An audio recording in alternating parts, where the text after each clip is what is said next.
Is the Star Wars universe a multiverse? Like in DC Comics or Marvel Comics? Well, not like DC and Marvel, but there does appear to be distinct timelines/universes in Star Wars. This became even more apparent with Disney's purchase of Lucasfilm and its resulting rebranding of the Star Wars Expanded Universe as Star Wars Legends. But this creates the question, is the Star Wars universe a multiverse? There is plenty of evidence that would say yes, most notably the canon and Legends timelines. In addition to the newest Legends novels that have subtle or even big differences between and among themselves. The only thing all these universes appear to have in common is Star Wars Episode 4 A New Hope.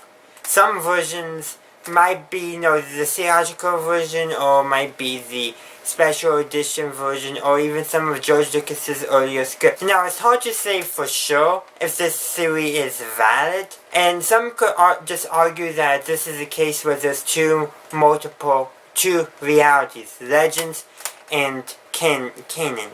But I do have to argue that they should at least include a third reality, LEGO Star Wars, at the very least. Simply because the LEGO Star Wars franchise is different. They reference events out of order. They have separate events that contradict. Things that we know are false in the canon, but are accurate to Star Wars Legends. To LEGO Star Wars. Maybe to Star Wars Legends to a degree, but... So I think, these are like like Legends, they have their own separate continuity that's not as important though as the other two, but still there. So I think we can firmly say there are three different realities of Star Wars. The canon, the Legends, and the LEGO Star Wars. And then you can say this is its own separate universe or multiverse because of all that. If you look at it that way, maybe it is more plausible that Star Wars is multiverse. It just has one universe and two multiverses, with the one universe being the universe we know, and the two multiverses being the LEGO Star Wars and then Star Wars Legends. And look at the Star Wars Legends, not Star Wars Legend, Star Wars Legends, it's plural. That implies multiple legends, and of course there's multiple stories, but could we take that as a key that there's multiple universes and not just timelines and interpretations? Let's talk about something I don't have any reference of. The original Star Wars Marvel comics. So the original run of comics done by Marvel when Star Wars first came about. Just look at that. As soon as we saw Jabba the Hutt for the first time in Return of the Jedi, they differed. Because the comics picture Jabba the Hutt as more of I think it was a human, and there were a few other differences. So I would have to say that there was an early thing of maybe continuity differences that could be interpreted as being its own separate universe, along with mentioning things that weren't mentioned in the movies, and that is to happen to a certain extent with comic adaptations, but also just the different lightsaber colorings and all that. And then I think this is maybe this piece of literature is probably the most clear evidence of there being a multiverse among Star Wars Legends at the very minimum, if not the entirety of Star Wars, is Star Wars Splinter of the Mind's Eye. So all the books I'm going to be showing you actually don't have the Legends rebranding on them, so that's nice. But anyhow, this was George Lucas asked this to be written so he could adapt it into a Star Wars sequel that wouldn't be as big of a budget as The Empire Strikes Back ended up being, or even as much as Star Wars was. So this was the first sequel. So all those who say that George Lucas had the entire thing planned out from the beginning, no, he did not. Simply because he might have had a story in mind the entire time, but the fact that this book exists tells you that he did not have the things firmly set up. So it is correct when referencing only A New Hope, but beyond that, this book is pretty inaccurate by the rest of Star Wars Legends standards. That's why it makes me think that this is in such its own separate Star Wars universe. Not Star Wars Legends, but its own universe that I'm calling the Splinterverse. I think there is some solid evidence in favor that this is separate from the others due to how different, and the characterization of Luke is very different. It's more of a combination of the Luke that we know and Han Solo, since Han Solo is not in here because Lucas didn't know if Han Solo was going to appear originally. So there's that, and there's a lot of other differences too that just aren't present in the rest. I could go into great detail, but since I'm covering a few different things, I won't. But if you want me to go into more detail on each of these separate universes I'm proposing, let me know. Anyhow, my next one I'm going to be pointing out is based off of the Star Wars Jedi Prince book series, which are The Glove of Darth Vader, The Lost City of the Jedi, Zobra the Hutt's Revenge, Mission from Mount Yoda, and Queen of the Empire, and Prophets from the Dark Side. So these two books, or actually these 6 books, I have them in 2 compilations. These 2 books here, in my opinion, because there was a lot of contradictions. While in Star Wars Legends, the Rebel Alliance and the transition to the New Republic did set up a temporary captor at Yavin 4, this featured it prominently, and also nowhere again in Star Wars Legends is a Jedi city underneath Yavin ever mentioned again. The only mentions of Yavin pretty much have to do with what the New Republic did, and then the Yuuzhan Vong, and then also the Sith Empire and the Massassi temples and that.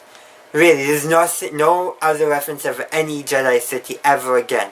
So that's why I'm thinking these aren't set in their own separate universe, where the Jedi they defeated the Sith and set up a settlement on Yavin 4 to, mask a Sith presence, and then it was eventually forgotten. That's my thing, and there's a lot of other contradictions in here to the Jedi Kingdom, but that's the biggest one, and why I think these form their own separate universe in Star Wars. But as I already mentioned, Star Wars Lego, I have some notes underneath my camera I'm looking out for, just to be honest with you guys.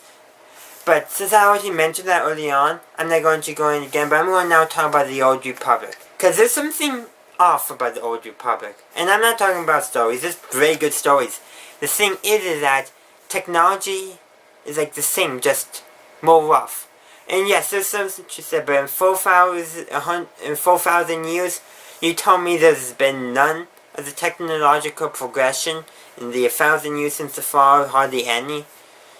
No, I honestly don't think so. So that makes me think it is set somehow in a more technologically advanced Star Wars universe.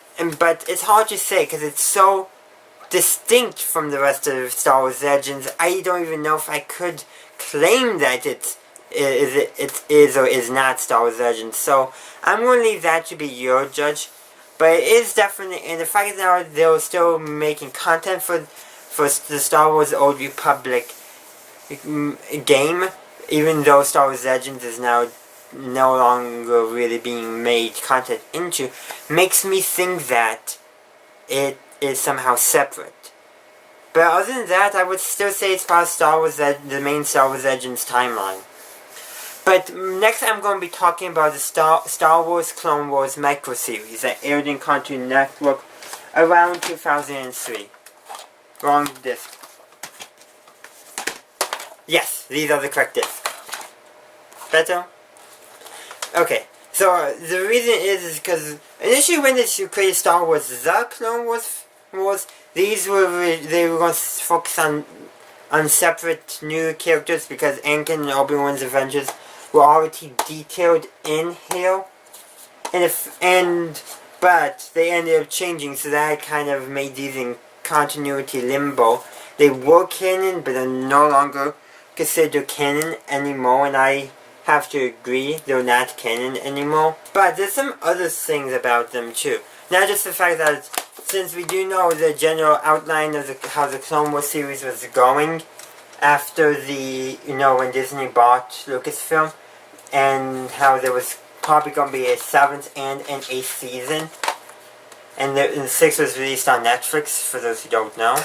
But anyhow, if Star Wars was, or if these were canon, they would contradict canon. And if they were Legends, they would contradict a large part of Legends as well. So that makes me think that this presents a alternate timeline for just the Clone Wars. If you take what we know about the Clone Wars and kick that out and put these in, and so you got 2 Star Wars Legends timelines that the only difference is how the Clone Wars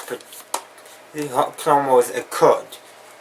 That's like the only difference. It's clearly not Star Wars Legends, because in here they were above some planet about to invade, and then they were recalled because the Chancellor was kidnapped. But in Legend, in canon, they were going to kick Maul off of Mandalore, and that didn't work. But then that's when the Chancellor was kidnapped. So there's already continuity. It was not Mandalore in here, I know that. And Captain Rex was never in these. So that's why I think there was a very distinct timeline from the Star Wars Legends timeline. Probably as much as the Jedi Prince series along with the Splinter of the Mind's Eye. But next I want to talk about 2 of the animated series, Star Wars Droids and Star Wars Ewoks. Now my cases for these 2 are not as clear, but I think there's definitely some because the events portrayed for Archduke and C-3PO and here, I think there are some good contradictions, not good, but clear contradictions in Star Wars canon about what happened to them between the times of the 2 movies. So that makes me think it's different in these. Well, we know what they're Legends, but other than that, there's really no clear answer. So I'm going to say, yeah, they might be separate. This is harder to tell, but definitely this I think is its own separate universe. And just as the way the droids move, I know giving the droids some more character, but still, kind of a little different than how we're used to. And then there's also the Star Wars Infinities, which presented a set of what-ifs, which makes sense. Those will be presenting timelines that are different, and I think qualify their own separate universes, perhaps. But also any video game that has a dark side ending, because generally Lucasfilm considers the light side endings of the video game's canon. Granted, all of those are now Star Wars Legends, so it's now considered canon for Star Wars Legends, the light side ending, but the dark side ending is not considered canon. But those could be their own, especially those that have been fleshed out, could be considered their own separate continuities, their own separate timelines. So I could probably spend a whole lot more time, but there's just one thing I want to mention. Actually, 2 things. First of all, I guess in Star Wars Legends books here that I am planning on reading someday again, so I can do reviews on my other channel, the channel I do book reviews on. But anyhow, now I'm just using these to showcase Star Wars Legends. They're good books. And there's a few other Star Wars Legends books that I feel like fit from a very good Legends timeline on their own, that you really don't need video games to help back them up, including the Rogue Squad, or the X-Wing series, the Swan Trilogy and Swan Trilogy, the New Jedi Order series, and the Star Wars Legacy series, and I'm forgetting one. It's a big series in between the New Jedi Order and Legacy. Ouch. I can't remember it off the top of my head. I still have one of those books to read, so I get that. But now to talk about this book. Star Wars from the Adventures of Luke Skywalker. So this is more like, I would say, closer to how Star Wars was intended to be. And speaking of, I believe it was either Dark Horse or Marvel a while back did release a comic series that was supposed to be very similar to George Lucas's original idea for Star Wars. So that's its own separate timeline. I think that's clearly its own separate timeline. But anyhow, so I'm bringing this up. This may seem like it's just an early novelization. I believe it is, but it's there's some dialogue differences between the film. Like, when they were coming up to the Death Star, that's no moon, Kenobi said softly. That's a space station. Let's get out of here. I believe he used battle station. That's a battle station or something along that line in A New Hope. Sure, dialogue difference doesn't mean separate universe, but when you look at some of the other things, Lake of Metal closed off the entry and the fate of vanished as if it never existed. That there is, it sounds like when the Millennium Falcon entered, instead of putting a force field up to prevent the air from escaping, a physical door was closed. There's some other things I can point out in here too. Oh yeah, and how they describe the Republic. Just listen to this. The old Republic was the Republic of legend, greater than distance or time. No need to note where it was or when it came, only to know that it was the Republic. Once under the wise rule of the Senate and the protection of the Jedi Knights, the Republic throve and grew. But as often happens when wealth and power pass beyond the admirable and attain the awesome, then those evil ones who have greed to match. So was this Republic at its height. Like the greatest of trees, able to withstand an external attack, the Republic rotted away within from the danger was not visible from outside. Aided and invited by restless, hungry-power individuals within the government and the massive organs of commerce, the ambitious Senator Palpatine caused himself to be elected President of the Republic. He promised to reunite the disaffected among the people and restore the remembered glory of the Republic.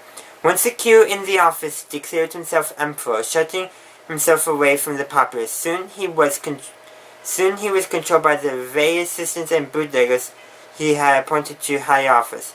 The cries of the people for justice did not reach his ears. Having exterminated through treachery and deception the Jedi Knights, guardians of justice in the galaxy, and the imperial governors and bureaucrats prepared to institute a regime of terror among the disheartened wards of the galaxy. Many used the imperial forces and names of the increasing and silent emperor to further their own personal ambition. But a small number of star systems rebelled at these outrages, declaring themselves opposed to the new order. They began to battle to restore the old republic. So in the beginning, they were vastly outnumbered by the systems held in thrall by the emperor. In those first dark days, it seemed certain the bright flame of resistance would be extinguished before it could cast the light of new truth across the galaxy of oppressed and beaten people. From the first saga, Journal of the Worlds. So this presents a very different history of how the Republic fell. And this was before the prequels, but the fact that it is so different says something, in my opinion, about how Star Wars could have been different, but how this book presents a very separate timeline. Also, I mentioned Journal of the Worlds, which is interesting. But some of the key differences I noticed is how that Palpatine said Chancellor, President of the Republic, which is interesting because in canon and legends it was Chancellor. So I think this book is a clear, separate universe. And this book I think are my two strongest cases, along with the Jedi Prince series, for the fact that Star Wars is a multiverse, or at least a franchise with 3 universes, 2 of them being multiverses. So I'll let you guys think about this. Let me know what you think. Thanks for watching. If you enjoyed this video, please leave a like and comment down below. Check me out on social media, consider supporting me on Patreon, and feel free to visit my website and any of my other YouTube channels. Links are in the description down below. Subscribe to my channel for future Star Wars content. Have a good day, a good night, wherever you are. May the Force be with you, always.